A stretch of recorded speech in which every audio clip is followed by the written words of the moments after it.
RTI कार्यकर्ता स्नेहमयी कृष्णಗೆ CCB grill CCB cyber crime police ಠಾಣೆಯಲ್ಲಿ ಸ್ನೇಹಮಯಿ ಕೃಷ್ಣ ವಿಚಾರಣೆ ನಡೆದಿದೆ. ಸಿಸಿಬಿ ಡಿಸಿಪಿ ಖಾಸಿಂ ನೇತೃತ್ವದಲ್ಲಿ ವಿಚಾರಣೆ ಮುಂದುವರೆದಿದೆ. ಸದ್ಯ ಸ್ನೇಹಮಯಿ ಕೃಷ್ಣ ಹೇಳಿಕೆಯನ್ನ ಸಿಸಿಬಿ ಪೊಲೀಸರು ದಾಖಲಿಸಿಕೊಂಡಿದ್ದಾರೆ. ಇದಕ್ಕೂ ಮೊದಲು ದೂರುದಾರ ನಟೇಶ್ ಹೇಳಿಕೆಯನ್ನ ಸಿಸಿಬಿ ದಾಖಲಿಸಿಕೊಂಡಿದೆ. ರಾತ್ರಿ ಎಲ್ಲ ಸೈಬರ್ ಕ್ರೈಮ್ ಪೊಲೀಸ್ ಠಾಣೆಯಲ್ಲೇ ಕಳೆದಿದ್ದಾರೆ ಸ್ನೇಹಮಯಿ ಕೃಷ್ಣ.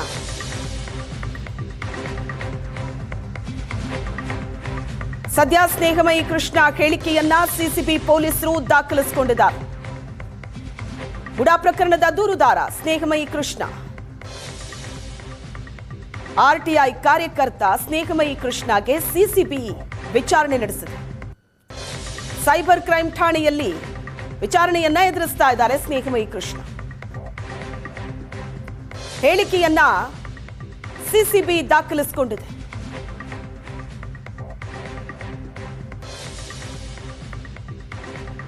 ರಾತ್ರಿ ಎಲ್ಲ ಸೈಬರ್ ಕ್ರೈಮ್ ಪೊಲೀಸ್ ಠಾಣೆಯಲ್ಲೇ ಕಳೆದಿದ್ದಾರೆ ಸ್ನೇಹಮಯಿ ಕೃಷ್ಣ. ಸೈಬರ್ ಕ್ರೈಮ್ ಪೊಲೀಸರಿಂದ ವಿಚಾರಣೆ ನಡೀತಾ ಇದೆ.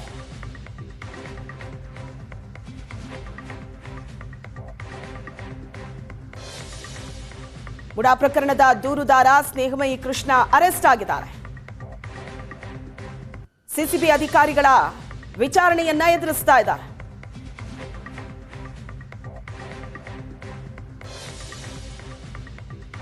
ಸ್ನೇಹಮಯಿ ಕೃಷ್ಣ ಹೇಳಿಕೆಯನ್ನ ಸಿಸಿಬಿ ದಾಖಲಿಸಿಕೊಂಡಿದೆ. ಸೈಬರ್ ಕ್ರೈಮ್ ಪೊಲೀಸರಿಂದ ವಿಚಾರಣೆ ನಡೀತಾ ಇದೆ.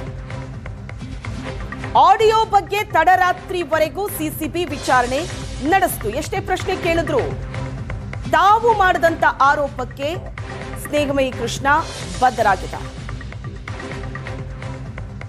ಆದರೆ ತಮ್ಮ ಆರೋಪ ಏನಿದೆ ಅದಕ್ಕೆ ಸ್ಟಿಕ್ ಆನ್ ಆಗಿದ್ದಾರೆ. ಆಡಿಯೋದಲ್ಲಿ ಮಾತಾಡಿರೋದು ನಟೇಶ್ ಅವರೇ ಅಂತ ಸ್ನೇಹಮಯಿ ಕೃಷ್ಣ ಕೇಳ್ತಾ ಇರೋದು. ಸದ್ಯ ಸ್ನೇಹಮಯಿ ಕೃಷ್ಣ ಹೇಳಿಕೆಗಳನ್ನ ಪೊಲೀಸರು ದಾಖಲಿಸಿಕೊಂಡಿದ್ದಾರೆ. ಹೀಗಾಗಿ ಆಡಿಯೋ ಸಂಭಾಷಣೆಯಲ್ಲಿರೋ ಮತ್ತೊಬ್ಬ ವ್ಯಕ್ತಿಯನ್ನ ವಿಚಾರಣೆಗೆ ಒಳಪಡಿಸೋ ಸಾಧ್ಯತೆ ಇದೆ. ಮೈಸೂರು ಮೂಲದ ವ್ಯಕ್ತಿಯನ್ನ ವಿಚಾರಣೆ ನಡೆಸೋ ಸಾಧ್ಯತೆ ಇದೆ. ಆಡಿಯೋವನ್ನ ಪೊಲೀಸರು ಎಫ್ಎಸ್ಎಲ್ಗೆ ಕಳಿಸಲಿದ್ದಾರೆ. ನಟೇಶ್ ಅವರ ವಾಯ್ಸ್ ಸ್ಯಾಂಪಲ್ ಅನ್ನ ಪೊಲೀಸರು ಪಡಿತಾರೆ. ಅದಾದ ನಂತರ ಎಫ್ಎಸ್ಎಲ್ ಕಳಿಸ್ತಾರೆ. ಎಫ್ಎಸ್ಎಲ್ ನಲ್ಲಿ ಗೊತ್ತಾಗತ್ತೆ ಆಡಿಯೋ ಅಸಲಿಯತ್ತು ಏನು ಅನ್ನೋದು. ಸ್ನೇಹಮಯಿ ಕೃಷ್ಣ ಹೇಳಿಕೆಗಳನ್ನ ಪೊಲೀಸರು ದಾಖಲಿಸಿಕೊಂಡಿದ್ದಾರೆ. ತಾನು ಏನು ಆರೋಪಗಳನ್ನ ಮಾಡಿದ್ನೋ ಅದಕ್ಕೆ ಬದ್ಧರಾಗಿದ್ದಾರೆ ಸ್ನೇಹಮಯಿ ಕೃಷ್ಣ. ಏನ್ ಸಿಕ್ತು ಸ್ನೇಹಮಯಿ ಅವರ ಮನೆಯಲ್ಲಿ? 16 GB ಸಾಮರ್ಥ್ಯದ ಒಂದು ಪೆನ್ ಡ್ರೈವ್ ಸಿಕ್ಕಿದೆ. ಇನ್ನೊಂದು ನೇರಳೆ ಬಣ್ಣದ ರೆಡ್ಮಿ ಫೋನ್. ಸ್ಕ್ರೀನ್ ಒಡೆದು ಹೋಗಿದ್ದ ಸಿಲ್ವರ್ ಬಣ್ಣದ ಒಂದು ಐಫೋನ್ ಕೂಡ ಸಿಕ್ಕಿದೆ. ಲೆನೆವೋ ಐಪ್ಯಾಡ್ ಸ್ನೇಹಮಯಿ ಮನೆಯಲ್ಲಿ ಸಿಕ್ಕಿತು. ಒಂದು ಮೈಕ್ರೋ SD ಕಾರ್ಡ್ ಕೂಡ ಪತ್ತೆಯಾಗಿದೆ. ಆಡಿಯೋ ಸಂಭಾಷಣೆಯ ಬಗ್ಗೆ ವಿಚಾರಣೆ ಕೂಡ ಮಾಡಲಾಯಿತು. ಫೇಸ್ಬುಕ್ನಲ್ಲಿ 20 ಪುಟಗಳ ದಾಖಲೆಯನ್ನ ಸ್ನೇಹಮಯಿ ಕೃಷ್ಣ ಪೋಸ್ಟ್ ಮಾಡಿದ್ರು.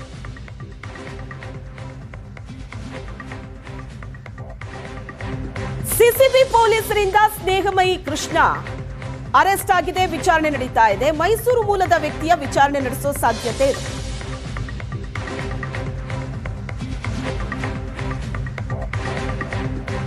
ಸ್ನೇಹಮಯಿ ಕೃಷ್ಣ ಸಿಸಿಬಿ ಪೊಲೀಸರಿಂದ ಅರೆಸ್ಟ್ ಆಗಿದ್ದಾರೆ.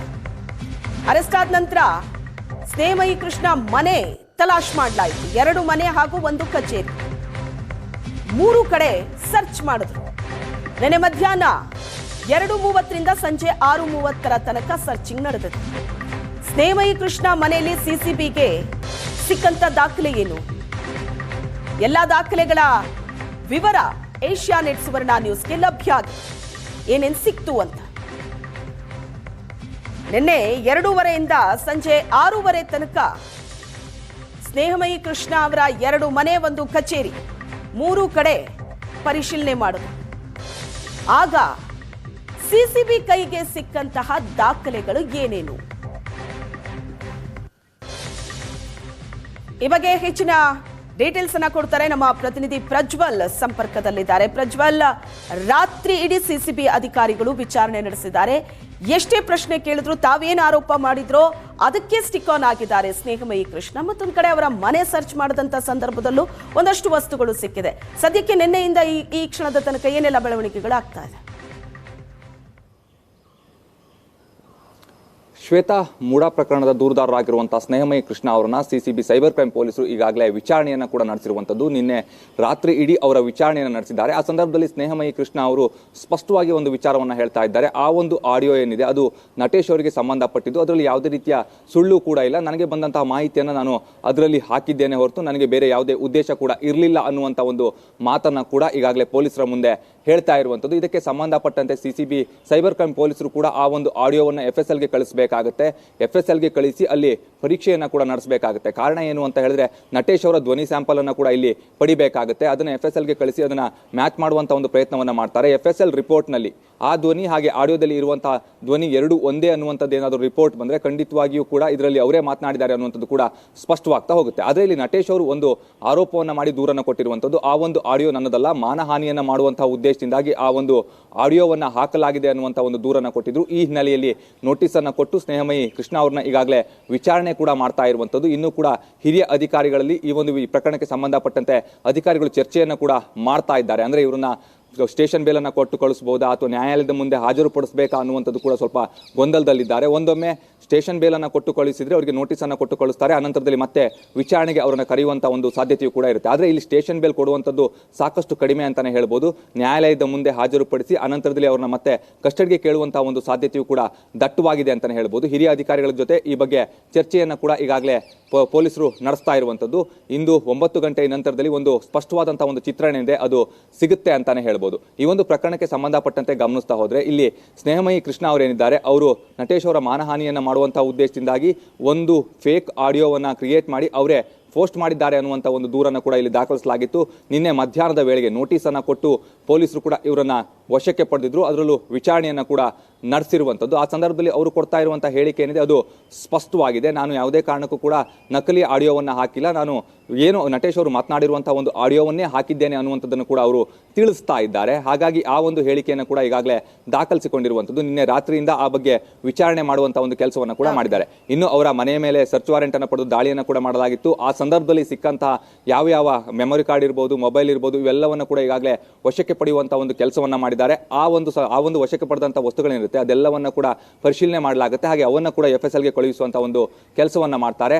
ಅದರಲ್ಲಿ ಬರುವಂತಹ ಒಂದು ವರದಿ ಏನಿದೆ ಅದು ಕೂಡ ಇಲ್ಲಿ ಪ್ರಮುಖವಾಗ್ತಾ ಹೋಗುತ್ತೆ. ಕಾರಣ ಏನು ಅಂತ ಹೇಳಿದ್ರೆ, ಈ ರೀತಿಯ ಪ್ರಕರಣಗಳು ಆದಂತಹ ಸಂದರ್ಭದಲ್ಲಿ ಟೆಕ್ನಿಕಲ್ ಎವಿಡೆನ್ಸ್ ಮುಖಾಂತರವಾಗಿ ಈ ಒಂದು ಪ್ರಕರಣವನ್ನ ಪೊಲೀಸರು ತನಿಖೆಯನ್ನ ಮಾಡ್ತಾ ಹೋಗ್ತಾರೆ.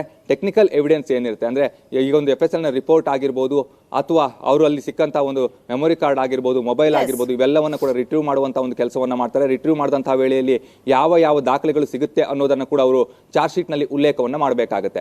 ಅಷ್ಟೇ ಅಲ್ಲದೆ ಬೇರೆ ಏನಾದ್ರು ಅಂದ್ರೆ ಈ ಒಂದು ಪ್ರಕರಣಕ್ಕೆ ಸಂಬಂಧಪಡದೆ ಬೇರೆ ಯಾವ್ದಾದ್ರು ಒಂದು ಪ್ರಕರಣಕ್ಕೆ ಸಂಬಂಧಪಟ್ಟಂತಹ ದಾಖಲೆಗಳೇನಾದ್ರೂ ಸಿಕ್ಕಿದ್ರೂ ಕೂಡ ಇವರಿಗೆ ಸಾಕಷ್ಟು ಸಮಸ್ಯೆ ಆಗುತ್ತೆ ಅಂತಾನೆ ಹೇಳ್ಬೋದು. Shweta, thank you Prajwal. CCB ಪೊಲೀಸರಿಂದ RTI ಕಾರ್ಯಕರ್ತ ಸ್ನೇಹಮಯಿ ಕೃಷ್ಣ ಬಂಧನ ಆಗಿದೆ. ಸ್ನೇಹಮಯಿ ಕೃಷ್ಣ ಪರ ವಕೀಲ ಪ್ರವೀಣ್ ಕುಮಾರ್ ಹೇಳಿಕೆ ಕೊಟ್ಟಿದ್ದಾರೆ. ಮುಡಾ ಕೇಸ್ಗೆ ಸ್ನೇಹಮಯಿ ಕೃಷ್ಣ ಕೋರ್ಟಿಗೆ ಬಂದಾಗ ಅರೆಸ್ಟ್ ಆಗಿತ್ತು. ನೋಟಿಸ್ ಕೊಟ್ಟು ವಿಚಾರಣೆಗೆ ಅಂತ ಕಸ್ಟಡಿಗೆ ತಗೊಂಡಿದ್ದಾರೆ. ಅರೆಸ್ಟ್ ಮಾಡಿಲ್ಲ, ಸ್ಟೇಟ್ಮೆಂಟ್ ತಗೊಂಡು ಬಿಟ್ಟು ಕಳಿಸ್ತೀವಿ ಅಂತ ಹೇಳಿದ್ದಾರೆ.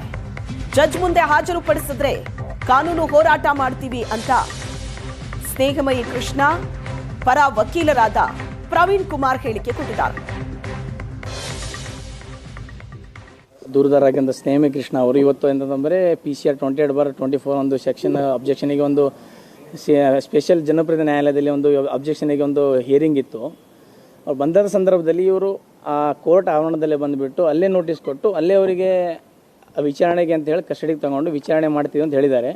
ನಾವು ಬಂದುಬಿಟ್ಟು ನಮ್ಮ ಕಕ್ಷಿದಾರವರು ನಮ್ಮ ಕ್ಲೈಂಟು ಅವ್ರಿಗೆ ವಿಚಾರಣೆ ಮಾಡಿದಾಗ ಅವರು ಆಯೋ ಒಂದು ಏನೇನು ಹೇಳ್ತಾರೆ ಅಂತಂದರೆ, ನಾವು ಅರೆಸ್ಟ್ ಮಾಡಿಲ್ಲ ಸರ್, ನಾವು ಅವರಿಗೆ ಒಂದು ಆ ಸ್ಟೇಟ್ಮೆಂಟ್ ತೊಗೊಂಡು ನಾವು ಬಿಟ್ಕೊಡ್ತೀವಿ ಅಂತ ಹೇಳಿದ್ದಾರೆ. ಸೊ ಸುಮಾರು 7-8 ಗಂಟೆ ಆಯಿತು. ಸ್ಟೇಟ್ಮೆಂಟ್ ತೊಗೊಂಡು 7-8 ಗಂಟೆ ಆದರೂ ಸಹ ಇಡೀ ನಮ್ಮ ಬೆಂಗಳೂರು ನಗರದಲ್ಲಿ ಪ್ರದರ್ಶನೆ ಮಾಡಿ ಇವತ್ತು ಕಮಿಷನ್ ಆಫೀಸ್ ಕರ್ಕೊಂಡು ಬಂದಿದ್ದಾರೆ. ನೋಡುವ, ಇನ್ನೂ ಟೈಮ್ ಇದೆ. ಸಾಧ್ಯ ಆದರೆ ಅವರು ಜಡ್ಜ್ ಮುಂದೆ ಪ್ರೊಡ್ಯೂಸ್ ಮಾಡಿದರೆ ನಾವು ಕಾನೂನು ಹೋರಾಟ ಮಾಡೋಕ್ಕೆ ನಾವು ಎಲ್ಲ ರೀತಿಯಲ್ಲಿ ನಾವು ತಯಾರಿ ಮಾಡ್ಕೊಂಡಿದ್ದೀವಿ. ಒಂದು ವೇಳೆ ಜಡ್ಜ್ ಮನೆ ಮುಂದೆ ಪ್ರೊಡ್ಯೂಸ್ ಮಾಡಿದರೆ ನಾವು ಜಡ್ಜ್ ಮುಂದೆ ಹೋಗಿ ನಾವು ಬೇಲಿಗೆ ಅಪ್ಲಿಕೇಶನ್ ಹಾಕ್ತೀವಿ. ದೂರುದಾರ ಮುಡಾ ಪ್ರಕರಣದ ದೂರುದಾರ ಸ್ನೇಹಮಯಿ ಕೃಷ್ಣ ಈಗ ಸಿಸಿಬಿ ಅಧಿಕಾರಿಗಳು ಅರೆಸ್ಟ್ ಮಾಡಿದ್ದು ವಿಚಾರಣೆ ನಡೆಸ್ತಾ ಇದ್ದಾರೆ. ಇಡೀ ರಾತ್ರಿ ವಿಚಾರಣೆ ನಡೆಯಿತು. ಸ್ನೇಹಮಯಿ ಕೃಷ್ಣ ಪರ ವಕೀಲರಾದ ಪ್ರವೀಣ್ ಕುಮಾರ್ ಕೂಡ ಹೇಳ್ತಾ ಇದ್ರು.